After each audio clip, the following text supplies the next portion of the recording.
केंद्रीय गृहमंत्री अमित शहा हे महाराष्ट्र दौऱ्यावरती आहेत। रविवारी रात्री अमित शहांचं नागपूरमध्ये आगमन होणार आहे। नॅशनल कॅन्सर इन्स्टिट्यूटमधील स्वस्तिक भवनचं भूमिपूजन त्यांच्या हस्ते होणार आहे। नागपुरातील कार्यक्रमानंतर नांदेडला ते रवाना होतील। मुख्यमंत्री देवेंद्र फडणवीस यांच्या संकल्पनेमधून नागपूरमध्ये नॅशनल कॅन्सर इन्स्टिट्यूट उभारण्यात आलंय आणि त्याचं उद्घाटन आज अमित शहा यांच्या हस्ते होणार आहे। केंद्रीय गृहमंत्री अमित शहा दुपारी 1 वाजता कामठी तालुक्यातील चिचोली ह्या ठिकाणी येणार आहे।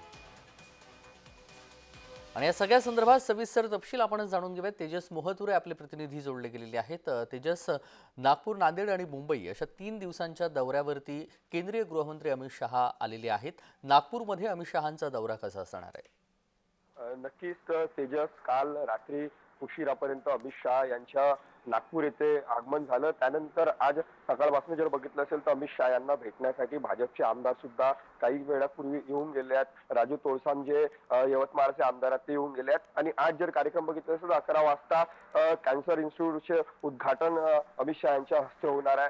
ते इन्स्टिट्यूट जे आहे ते देवेंद्र फडणवीस जे मुख्यमंत्री आहेत त्यांच्या संकल्पनेतून बनवले आहे। त्यासोबतच कामठी तालुक्यातील चिचोली येथे बघितलं असेल तर फॉरेन्सिक लॅबचे जे आहे ते सुद्धा भूमिपूजन अमित शहा यांच्या हस्ते होणार आहे। एकूणच जर बघितलं असेल तर यांचा हा महत्त्वाचा दौरा मानला जातो, कारण की स्थानिक स्वराज्य निवडणुकीच्या पार्श्वभूमीवर हा दौरा मानला जातो। काल जेव्हा अमित शहा नागपुरात आले त्यावेळेस त्यांचे भव्य स्वागत करण्यात आले हेडगेवार चौकामध्ये। त्यासोबत चंद्रशेखर बावनकुळे असतील, मुख्यमंत्री देवेंद्र फडणवीस सुद्धा होते। मात्र आज जर बघितलं असेल तर मोठे 2 कार्यक्रम या ठिकाणी आहेत आणि अमित शहा यांची महत्त्वाची भूमिका या संपूर्ण कार्यक्रमात असणार आहे।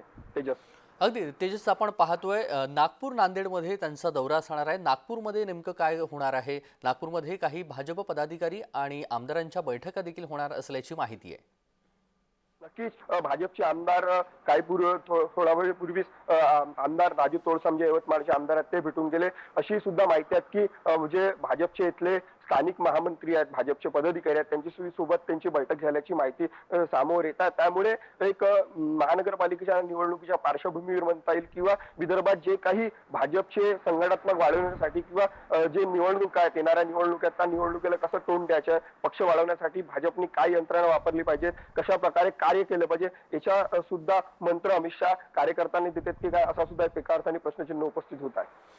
अगदी धन्यवाद तेजस, आपण दिलेल्या सविस्तर माहितीसाठी। या बातमी संदर्भातले अपडेट वेळोवेळी जाणून घेऊ।